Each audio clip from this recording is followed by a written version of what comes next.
Good morning students, DR inter college के YouTube channel पर मैं राम जी आपका एक बार फिर से स्वागत करता हूं। तो प्यारे बच्चों, लास्ट वीडियो में मैंने आपको ट्रांसफॉर्मेशन का एक टॉपिक सिखाया था जिसका नाम था नेगेटिव एंड एफर्मेटिव सेंटेंस। आज का अपना टॉपिक है interchange of assertive and interrogative sentence. आज ये सीखा जाएगा कि इंटेरोगेटिव से एसर्टिव कैसे बनाया जाता है और एसर्टिव से इंटेरोगेटिव कैसे बनाया जाता है। तो देखिए, बिल्कुल इजी तरीके से आपको सिखाया जाएगा और मैं उम्मीद करता हूं आपको ये वीडियो अवश्य अच्छा लगेगा। अगर आपको ये वीडियो अच्छा लगता है तो डीआर इंटर कॉलेज के यूट्यूब चैनल को सब्सक्राइब करें, लाइक करें और बेल आइकन को दबाना ना भूलें। तो विलंब न करते हुए आप आगे बढ़ते आपका ये लेक्चर आगे बढ़ता है। देखें, तो सीखना है हमको आज interchange of assertive and interrogative sentence. Assertive से इंटेरोगेटिव सेंटेंस को कैसे परिवर्तन में किया जाए विदाउट चेंजिंग इट्स सेंस और मीनिंग। यानी कोई भी पूरी ग्रामर में 12th में चाहे वो 11th हो, हमेशा एक ही चीज बताई जाती है, उसका अर्थ नहीं चेंज होना चाहिए। हम सेंटेंस को चेंज कर दें लेकिन उसका अर्थ नहीं चेंज करना। यही इंटरचेंज का मतलब होता है। तो जैसे पहला टाइप देखते हैं हम, टाइप फर्स्ट। इसमें आपको केवल एक ही बात याद रखनी है प्यारे बच्चों, केवल क्या, अगर एसर्टिव सेंटेंस से चाहे आप इंटेरोगेटिव बना रहे हो या इंटेरोगेटिव से आप एसर्टिव बना रहे हो, अगर सेंटेंस में नोट दिया है तो नोट को हटा देंगे और अगर नोट नहीं दिया है तो नोट को लगा देंगे। बस यही फंडा अपनाना है आपको, आप इसको आसानी से सीख जाएंगे। चलो देखते हैं, हम एक छोटा सा एग्जांपल देखते हैं। हमने लिखा Nehru was honoured everywhere. Nehru was honoured everywhere. Nehru का हर जगह सम्मान किया गया या किया जाता था। नेहरू का हर जगह सम्मान किया जाता था। अब हमें इसका बनाना है इंटेरोगेटिव। अब हमको इसे इंटेरोगेटिव में चेंज करना है। तो एक मैं बात बता दूं आपको, अभी तक आपने 10th क्लास में सीखा होगा कि Nehru was not was Nehru honored everywhere। ये आपने 10th क्लास में 9th क्लास में सीखा था। ध्यान दें प्यारे बच्चों, क्योंकि ये हमारा इंटरचेंज नहीं है, ये हमारा चेंज हो गया, इंटरचेंज नहीं है, क्योंकि इससे हमारा अर्थ बदल गया। ऐसे नहीं करना। तो आप कहेंगे क्या सर इंग्लिश अलग अलग होती है इंटर में और हाई स्कूल में? बिल्कुल नहीं अलग होती है, केवल समझने का तरीका हमारा अलग होता है। उसमें क्या होता है कि उसमें लिखा होता है चेंज। हाई स्कूल में क्या लिख के आता है, change the following sentence according to the brackets. यानी ब्रैकेट में जो शब्द लिखा है उसके अनुसार हमें सेंटेंस को चेंज करना। तो चेंज का अर्थ क्या है, बदल जाए, अर्थ बदल जाए, हमें कोई मतलब नहीं। लेकिन इंटरचेंज क्या कह रहा है कि हमारा अर्थ सेम रहना चाहिए, सेंटेंस बदल जाए लेकिन अर्थ में कोई फर्क नहीं पड़ना चाहिए। ये होता है इंटरचेंज। तो हमें ऐसे नहीं बनाना है। तो क्या करना है, केवल एक ही बात याद रखनी है, अगर नोट है तो हटाओ, हटा है तो लगाओ। तो देखें इसमें क्या नोट दे रखा है, इसमें नहीं दे रखा। तो इंटेरोगेटिव बनाने के लिए क्या करेंगे, हेल्पिंग वर्ब तो सबसे पहले लिखना ही है। Was Nehru not honoured everywhere. अब ये आपका हुआ इंटरचेंज सही। तो यानी नॉट लगा दिया। एक और छोटा सा एग्जांपल लिया, जैसे सी डज नॉट प्ले चेस, वह चेस नहीं खेलती है। चेस आप जानते हो शतरंज को कहते हैं। तो हेल्पिंग वर्ब सबसे पहले लिखना है, तो डज सी प्ले चेस, क्योंकि पहले हमारे में इस सेंटेंस में नॉट दे रखा है, तो हमें नॉट हटाना होगा, केवल हेल्पिंग वर्ब आगे लिखनी। तो क्या हो जाएगा, डज सी प्ले चेस। कुछ नहीं होता है, केवल हमें समझने का और समझाने का तरीका अच्छा होना चाहिए, आसानी से ग्रामर सीख सकते हैं। तो आप, I hope you will understand first type. आप देखते हैं सेकंड टाइप। तो आप इसे स्क्रीनशॉट लेना चाहें या नोट करना चाहें आप तो रोक सकते, वीडियो स्टॉप करके लिख सकते हैं। टाइप नंबर 2, टाइप नंबर 2, ठीक है। मान लीजिए कहीं पर हमको ये दिखाई दे जाए नोबडी या नन या नो वन, तो आपको कुछ नहीं करना, ऐसे ही मान लीजिए एवरीबडी या एवरीवन, इंडेफिनिट प्रोनाउन दे रखे हो, तो आपको कुछ नहीं करना है। इंटेरोगेटिव बनाने के लिए हु का यूज करना है। किसका यूज करना है, हु का।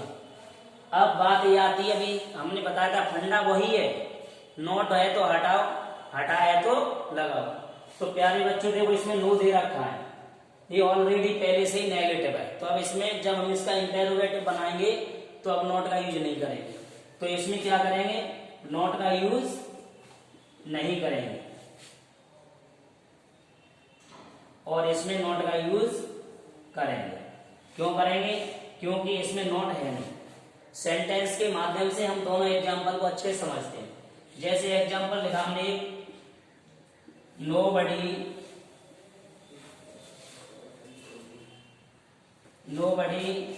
knows her address, nobody knows her address, कोई भी उसका एड्रेस नहीं जानता है। अब हमें इसका इंटेरोगेटिव बनाना, कुछ भी नहीं करना, बस नोबडी को हटाओ, हु लगाओ, हु नोज हर एड्रेस, ये आपका इंटेरोगेटिव बनेगा। और आप ये भी जानते हैं, अगर आपको टेंस की जानकारी होगी तो हु के साथ डू डज का यूज नहीं करेंगे। डू डज का यूज तभी करते हैं जब नेगेटिव होता है, ये एफर्मेटिव की तरह बनता है। क्यों, ऐसा क्यों होता है, इसका भी एक बड़ा लॉजिक है। लॉजिक क्या है, ये हु स्वयं सब्जेक्ट होता है। जब स्वयं सब्जेक्ट होता है हु, तो दो टेंस एक ऐसे हैं, प्रेजेंट इंडेफिनिट और एक पास्ट इंडेफिनिट। इनमें हेल्पिंग वर्ब का यूज हु के बाद नहीं करना। हम हेल्पिंग वर्ब का यूज केवल तभी करेंगे, हेल्पिंग वर्ब का यूज केवल तभी करेंगे जब इसमें नेगेटिव होगा तब। तो ये भी सिंपल है, कुछ नहीं करना, हु लगाना। आप देखते हैं कि एवरीबडी वाला, एवरीबडी का हमने दिया, जैसे everybody loves likes, everybody likes her song, everybody likes her song, हर कोई उसका सॉन्ग पसंद करता है ना। हमें इंटेरोगेटिव बनाना है, अभी वही फंडा है, क्या करना है, चाहे एवरीबडी हो, चाहे एवरीवन हो, चाहे नोबडी हो, चाहे नन हो या नो वन हो, इनके स्थान पर हमें किसका यूज करना होगा। तो इसको हटाएंगे एवरीबडी को और हु लगाएंगे, हु लगा लिया। अब वही फंडा, नोट है तो हटाओ, हटाए तो लगाओ। अब इसमें नोट है नहीं तो हमें नोट लगाना पड़ेगा। तो नोट लगाने के लिए आप ये जानते हैं कि बिना हेल्पिंग वर्ब के नोट नहीं आ सकता, तो हमें हेल्पिंग वर्ब चाहिए, तो इसमें हेल्पिंग वर्ब नहीं दे रखी। अब हम टेंस पहचानेंगे कौन सा टेंस है। तो ये टेंस प्रेजेंट इंडेफिनिट का टेंस है, वर्ब की फर्स्ट फॉर्म में ऐसे ईएस लगी है, ईएस लगी है, तो हमें पता चल गया प्रेजेंट इंडेफिनिट टेंस है। तो प्रेजेंट इंडेफिनिट की हेल्पिंग वर्ब क्या होती है, डज और डू, और हु होता है सिंगुलर, इसलिए हम डज लगाएंगे। तो who does not like her song, तो ये हमारा इंटेरोगेटिव बन गया। आप कहेंगे सर क्या ये हु के अलावा और कोई तरीका नहीं है इसको इंटेरोगेटिव बनाने का? ऑफ कोर्स है। चलिए पहले इसको नोट करें और आपको हु वाला भी दिखाते हैं तरीका। अब बिना हु के हम कैसे बनाएं इंटेरोगेटिव? बिल्कुल बनेगा, क्यों नहीं बनेगा? 100% बनेगा। देखिए सिखाते हैं। मान लीजिए हमने यही एग्जांपल लिया, nobody knows her address, nobody knows her address. अब हमने ये लिख लिया। अब मान लीजिए हमें हु का यूज नहीं करना, तो आप जानते हैं कि इंटेरोगेटिव बनाने के लिए सबसे पहले हमें हेल्पिंग वर्ब लिखनी होती है। तो इसमें हम क्या लिखेंगे? हेल्पिंग वर्ब लिखेंगे, और हेल्पिंग वर्ब इसकी क्या होगी? डज होगी। तो हम शुरू में लिख देंगे डज। ठीक है, लिख दिया। अब ध्यान रखो, आप देखिए नॉट होता है तो हटाते हैं, हटा होता है तो लगाते हैं। तो नोबडी का हम नो का हम एनी कर देंगे। क्या कर देंगे? एनी। तो नो का एनी हो जाता है इंटेरोगेटिव में। तो डज एनीबडी, डज एनीबडी। आप ये भी जानते हैं कि डज और डू का यूज हो गया। अब वर्ब की फर्स्ट फॉर्म में ऐसे यस नहीं आएगी, तो क्या लिखेंगे? No. Does anybody know her address. लो जी, ये बन गया आपका इंटेरोगेटिव।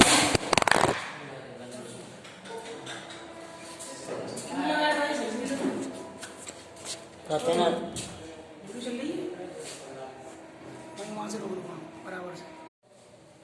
हाँ, तो आपको बताया क्या ये नोबडी वाला और एवरीबडी वाला हु से ही हो सकता है, दूसरे टाइप से नहीं हो सकता? बिल्कुल हो सकता है।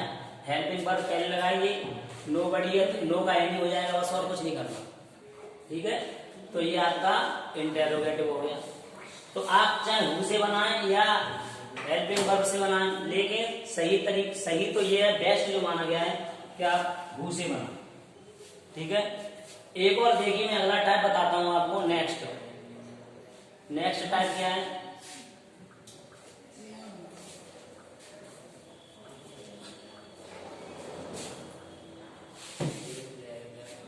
जैसे देखिए कोई एक इंटेरोगेटिव सेंटेंस आया, जैसे टाइप नंबर 3।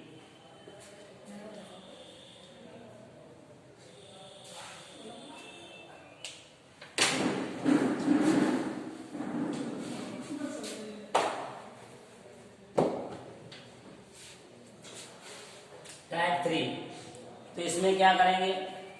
जैसे कोई भी इंटेरोगेटिव शब्द, वो इंटेरोगेटिव सेंटेंस वाई वेस्ट से शुरू हुआ हो, वाई वेस्ट से, तो आपको कुछ भी नहीं करना, वाई को हटा करके इसकी जगह it is extremely foolish to लिखना। Extremely foolish. तो ये कब करना है? वाई वेस्ट दे रखा हो तो आपको क्या करना? वाई को हटा के it is extremely foolish to लिखना। ऐसा क्यों? देखिए बात ये होती है इंटरचेंज में कि सेंस वही रहे, उसका अर्थ नहीं बदलना चाहिए। तो अभी देखते हैं क्या इसका सेंस एक ही रहेगा। एक सेंटेंस लिखा जैसे why waste time in idle gossips. Idle gossips यानी फालतू की बातों में समय नष्ट क्यों करते हो? फालतू की बातों में समय नष्ट क्यों करते हो?